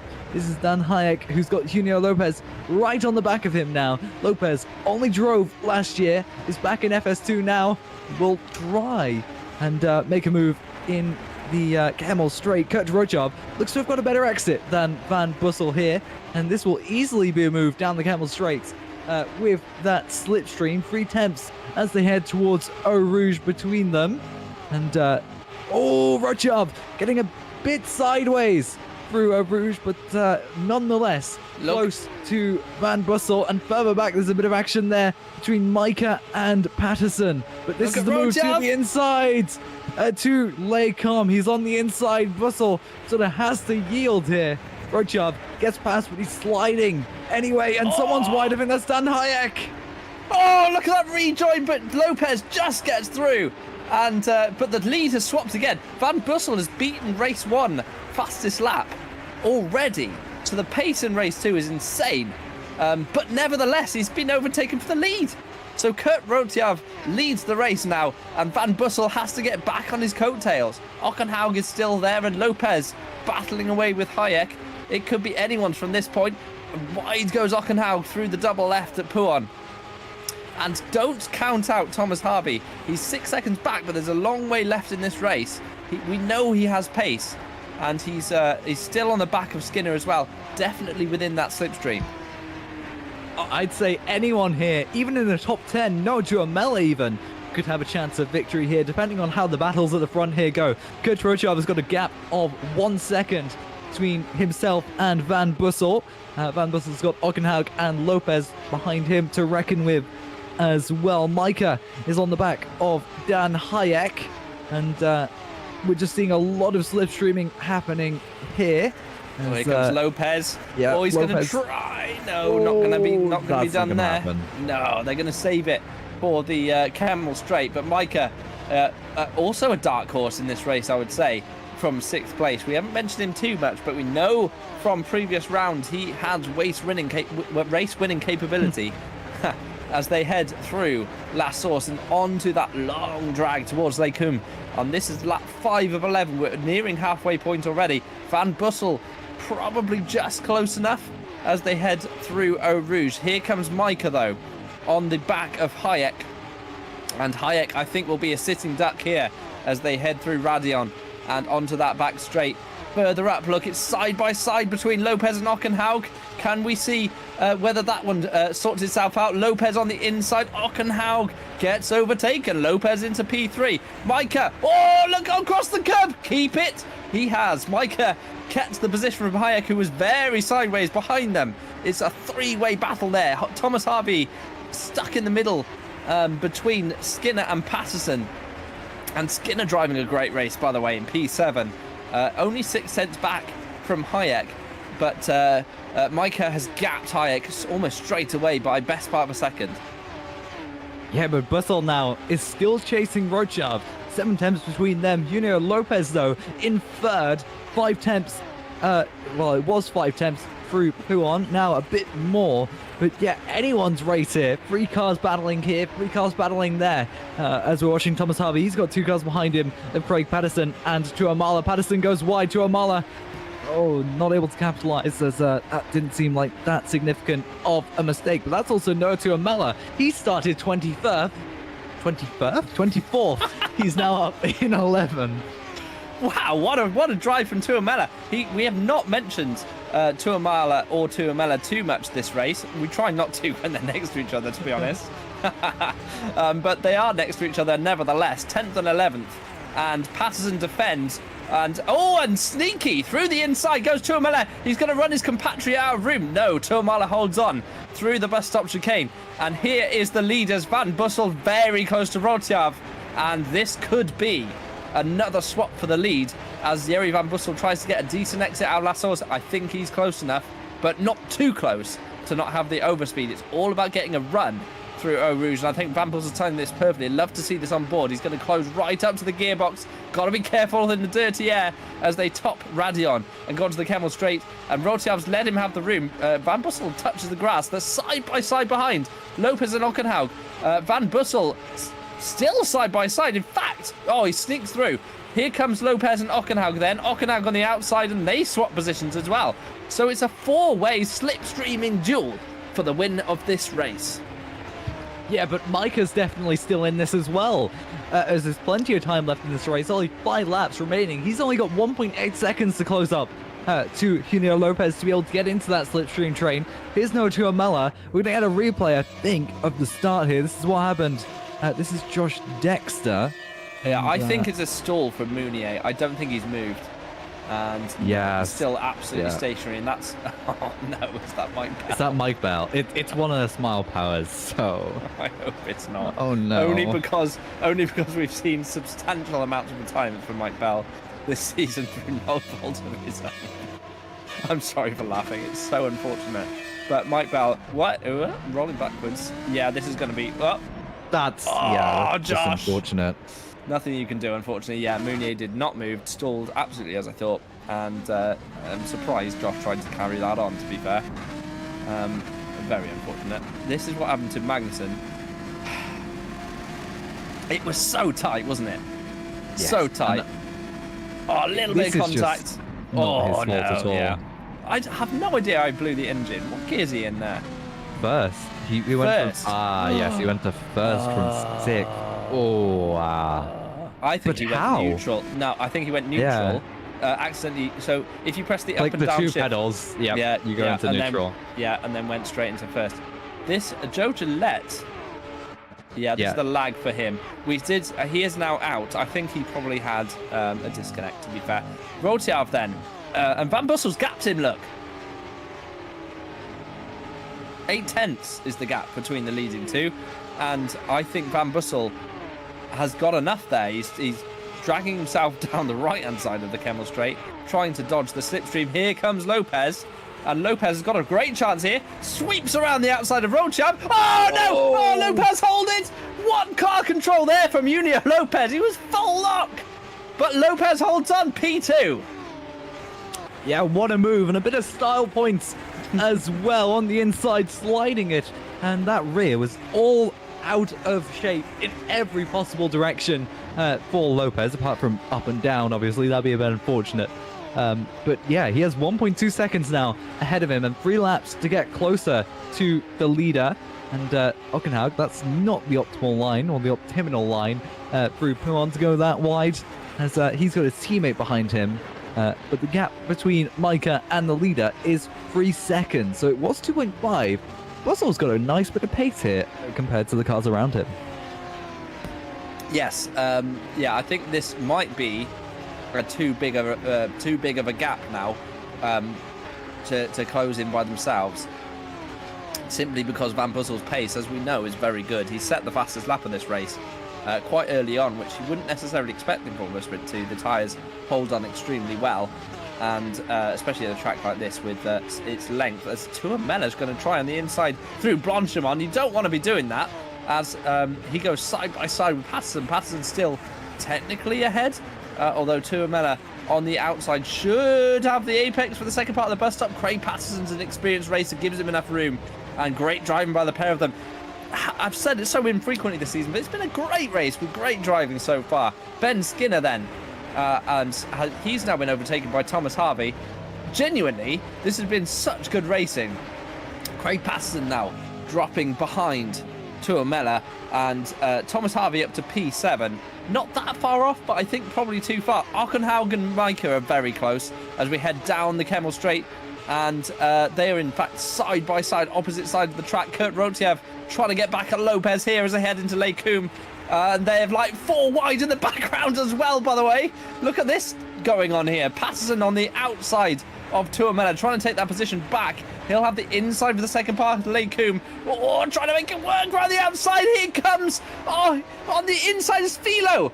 Oh, look, it's going to be 3 wide into the right-hander at the bottom of the hill. Here they go. Oh, too late on the brakes. It's anyone's guess who's going to come out on top of this. It is Tuamala who comes through from Christos Philo, and the second priority one, Carral, is right there as well. What a cracking driving. Yeah, it's well held by all of them. Hayek gets passed by Ben Skinner, who goes wide up ahead of Pouon. Tuamela's right in the back of them. He's going to have a chance at both of them here. Oh, no, not 3 wide! No! Oh, wow! Ben Skinner on the inside, and they're still side by side through the Fania chicane, and Skinner holds on. So Skinner from Hayek with Tuamella really close to them as well, by the way. And, it's a little bit too wide. We got to calm down here. I don't know if I can keep this up for the rest of the race. Dan Hayek then is going to go side by side here with Tuamella trying to overtake him on the inside towards Blanchimont. You don't want to be doing that. And he's trying to get the overspeed though, isn't he? Tuamella, he's going to have to lift off there. Hayek holding that position as they head towards the bus stop chicane. We're on lap 8 of 11. This race has flown by. Hayek holding on. No moves this time around as they snake through all 5 of them in a row towards another lap. Micah's up 10 positions. Tuamella 15. What a race. Micah, look at Micah now. He's going to have a double slipstream from Lopez and Rotiav as we head onto the back straight. And I believe Lopez is a bit closer to Van Bussel this time around as someone hits the grass through Eau Rouge. You do not want to be doing that.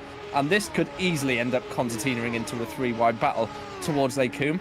I don't know actually if they're close enough. Rotiav just a little bit too far back from Lopez this time around. Van Bussel trying to break the slipstream at every available opportunity. Into Lake Coombe they go. This time around, no side-by-side action from the front, but Hayek on the outside of... Oh, he's going to try and go down the inside of Skinner. Tuamella there, side-by-side, but nothing doing this time round. Yeah, Hayek had to go late on the brakes to defend from Tuamella. Almost went down the inside of Ben Skinner. Rolled nose to the diffuser here. Jan Dix on the back of Charlotte Menink. And at the bottom of the hill, tries to look around the outside. This could be a great move if he's able to hold on around the outside, and he tries it. Charlotte Menink shows him the outside of the track. And through no-name Corduroy X will now be under pressure by Scott Morris in the Team RNG car. I don't think you're going to see a move into Pouon. And we don't, but they are once again nose to the diffuser, and there might have been a bit of contact there, both wide at Puon. And oh wow, this is going crazy. You don't want to be out there. It reminded me of Hamilton versus Verstappen in Interlagos, the way they both went so wide. Here's Cote Rotiav, who is in the slipstream of Lopez, who's still 1 point.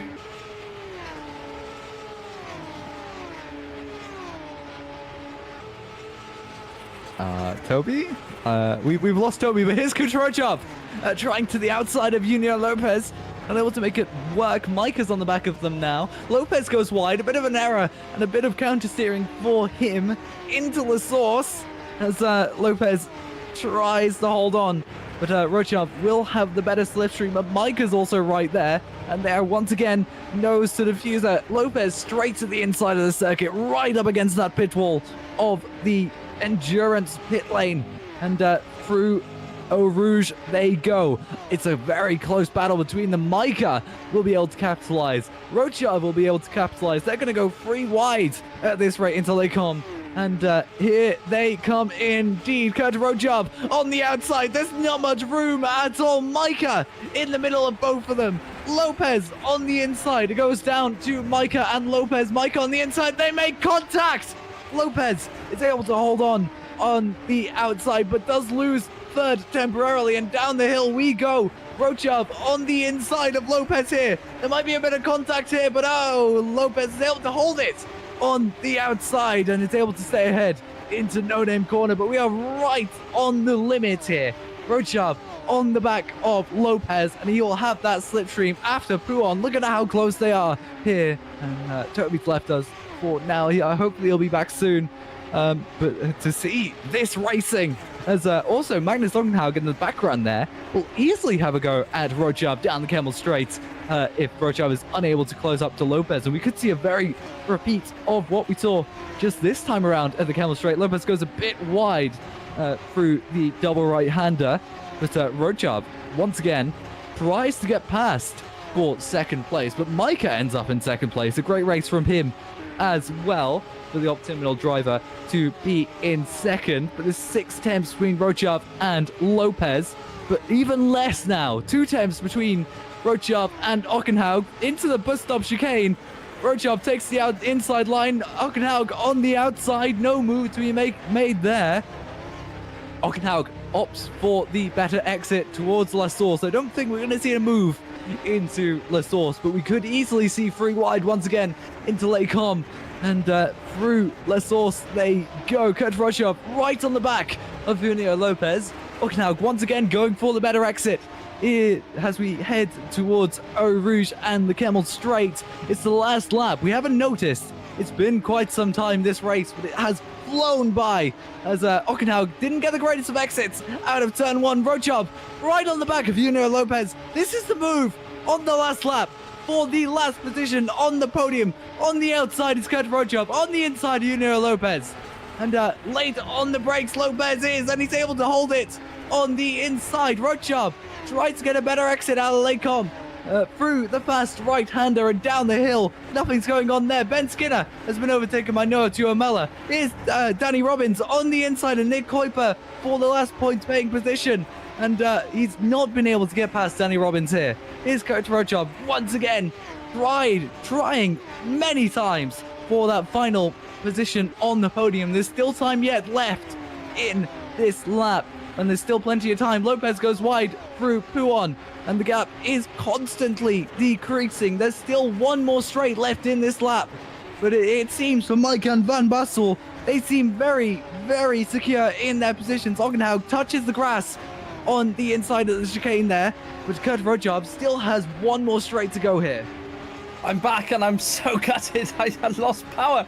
But we're back on the final lap of this race, and Kurt Rotiav is doing his very best to get onto the back of Lopez. Only a few corners to go. It looks like Van Bussel's done enough, though, Alex, and will take this victory from Micah. But is the podium position still up for grabs? Here comes Kurt Rotiav. He's got 1 corner to navigate versus Lopez. They're going to break as late as they dare. Heading into the bus stop chicane. Side by side, there's contact, and Lopez has it. Lopez takes that podium position, but Van Bussel wins for Excellion.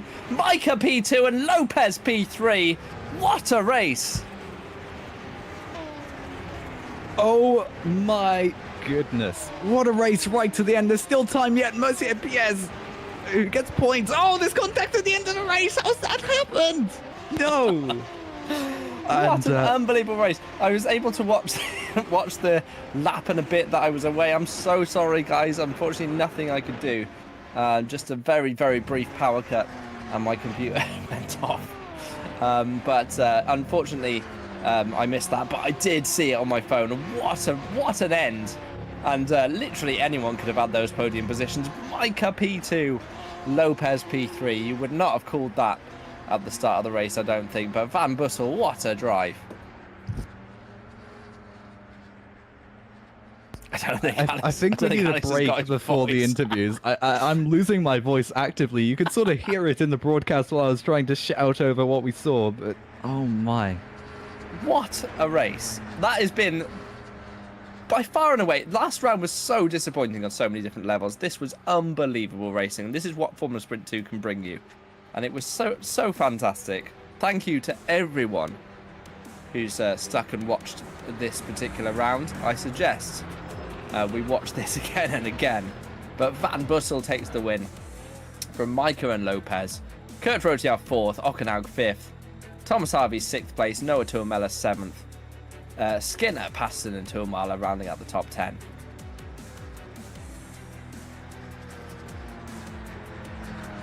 Svilo, Hayek, PS, Karala and Kauper taking the final points place, with Danny Robbins, Mennick, Jörn Dix, Scott Morrison, Youngster rounding out the top 20.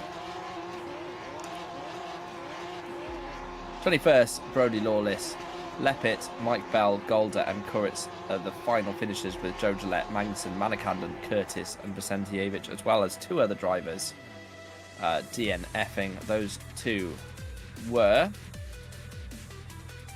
Josh Dexter and Mounier on that first lap incident. Alex, well done. Can we take a break before the interviews? No, we can't. Drink. I need to drink. I tell you what we will be doing. In 4 weeks' time, we'll be back here for Formula Sprint 2 because we are having a small break. But don't go anywhere for the next few days. We've got Formula Sprint 1 on Thursday. Next Tuesday will be Super Lights, and next Thursday will be Super League, all here at Spa-Francorchamps. And I will tell you for free that you should watch every single one of those if it was anything like today. Interview time. I think we need to have a quick word with... Who should we speak to first? I'd quite like to speak to Van Bussel if he's around. But I think we should speak to... we could speak to Rotiav. Kurt Rotiav is waiting to speak to us. Let's have a go with Rotiav, actually. Kurt! Hello. How are you? But to be honest, a bit disappointed just to see B3 in front of your eyes, literally. It was so tight in that last chicane. I didn't know which way to call it. But you drove such a good race and probably deserved a podium, to be fair. Yeah. I mean, yeah, it was a really good battle. Of course, I gave it my all. Exceeded my limit, to be honest. Didn't think I would have such pace in race 2, but yeah. To start from pole and finish B4 is just frustrating, that's all. Yeah, of course. Especially when you end up with a pole position thanks to the reverse grid. But I think it's, your pace is great. So it's definitely something that will happen eventually, I'm sure. Yeah. But of course, race 1 was a bit lucky. Just got a bit too much on the curb and bottomed out on the Eau Rouge and just threw the car off. And I was lucky to keep it out of the wall in Red Union. So it was a good save. You did a full 360 and managed to avoid contact. So well done for that. We'll see you in 4 weeks for Monza, but you're commentating on Monday, of course, for Academy, right? Yeah. Yeah. So keep an eye out for Academy and to hear Kurt commentating then. So thank you, Kurt. Thank you, boys. See you in 4 weeks. See you then. We've got Noah Tuamela waiting for an interview as well. Alex, should we speak to him? Yes, definitely. Yeah, okie dokie. You put your... Right now I'm losing my voice, you put. It's accurate. Tuamela, let's bring Noah Tuamela in. Noah. Noah? Hello, how are you? Hello, I'm okay. Good. Great race for you in race 2. You made up so many positions fighting your way through the pack. And we did see in race 1, of course, unfortunately, right at the end of the race, you had that, or rather, towards the end of the race, you had that issue where you had to wait so long to let the cars through. Best part of 30 seconds you were waiting. Talk us through that. Well, I spun because of the contact I made with Lopez, and well, they just didn't get a good opening to get back on the track. So unfortunately, I went to had to finish around P27 or so. So yeah, that's what happened. I'm really sorry about that. Obviously, you made a lot of positions in race 2, though, and was that easy, or was it just picking your moments? Race 2? Sorry, yes, yeah, race 2, yeah. I mean, race 2 was it's just picking when to do the move on the slipstream, really. Our car seems to be a lot more on the faster side on the top speed, so it was quite easy to get past on the straights. If you timed your run up to the slipstream right. Yeah, that's the point, isn't it? You've got to have the slipstream and the overspeed along the back straight in order to make the move into Lacombe. So we saw a lot of 2 wides, 3 wides going on. So was a bit chaotic. But well done on race 2. It was about as good as you can do, I think, probably from where you started. Yep. Yeah, I'd say so myself. One last thing, the special livery for this round, I didn't get a good look at it. What's that about? It's a special livery to commemorate the Victory Day of Croatia. I think it's kind of like their national day. Okay. So it takes inspiration from their Air Force planes, the MiG-21s, I believe it was specifically, that recently got retired. So I really like it personally. The Croatian War of Independence between between from Yugoslavia, okay, in 1992. Yep. Fair enough. Cool. All right, well, thank you, Noah. Appreciate you joining us for a chat. Yep, see you later. We always speak to Ed Hunter. Do you want to speak to Ed Hunter? I mean, Alex, what do you think? I mean, what is there to say this race? I'm kind of interested, but at the same time, not much really happened for Hunter Birch that was remarkable. I mean, I don't know. It's an interview. You know my opinion on interviews. Come on then, Ed. What are you waiting in the interview channel for? That was a great race, and we got P5 in race 1, despite the fact that Joe started, I think, P14. It just had a really, really clean run. Got Lopez right at the end, who was causing a bit of trouble for Mr. Tuamela, as you might have heard earlier. But yeah, I was really happy with that. And then Charlotte, unfortunately, and I did try and... It's kind of my fault that she got the back of the road penalty, because she came out early at Hockenheim when the red light was on, and she was like, "Oh, I've come out here too soon. Can I teleport back to the pits?" And I said, "I don't think so." And then she's like, "Okay, well, I'm just going to do it anyway." So, the answer to your question, for future reference, if you accidentally leave the pits early, you have to wait so that you don't have the advantage, but you can't escape and then go back out. We know that the hard way now, don't we? But anyway, it's not obviously it's not ideal to jump the red light at all, and it's better to just wait for the race director's instruction. But if you do accidentally do it, you can soften the blow a little bit and just wait to not take the advantage. So that's for future reference. She for started anyone from watching. 32nd and ended up at 18th at the end of race 1. There was some great moments like where 4 cars took themselves out, I think, in the first couple of laps at Lacombe, and they just went bowling, and Charlotte went through, and she was like, "Oh, that was a gift right there." So we were in good spirits through that. And then race 2, Unfortunately, Joe got disconnected. He was saying that his parents, he was asking permission from his parents to put the Wi-Fi router on the top floor of the house because apparently the signal wasn't great on the bottom floor. So it's a shame we only figured that out afterwards. But hey ho, we still got the P5 anyway. And then Charlotte had an amazing battle for P17 with Jern Dix and Scott Morris as well. So that was good fun. And eventually, I think Scott just got on the gravel coming out into Paul Frere, and Jern just got him at the end. So while that was going on, Charlotte was very, very happy to take P17. And of course, no points, but I think considering Demir Karatgar, regular driver, was really ill, and basically Right. I was like, let me know what you're going to do. And he was like, get Charlotte in. I'm catatonic here, get Charlotte in. So Wow. all the best to Demir, and well done to Joe and Charlotte, who I think both did, considering especially that Charlotte had no practice and has sort of come in from, I think, Nürburgring, which has been real racing, to do this. I really appreciate the effort that both of them put in. And yeah. Fair. Fair enough. Thanks, Ed.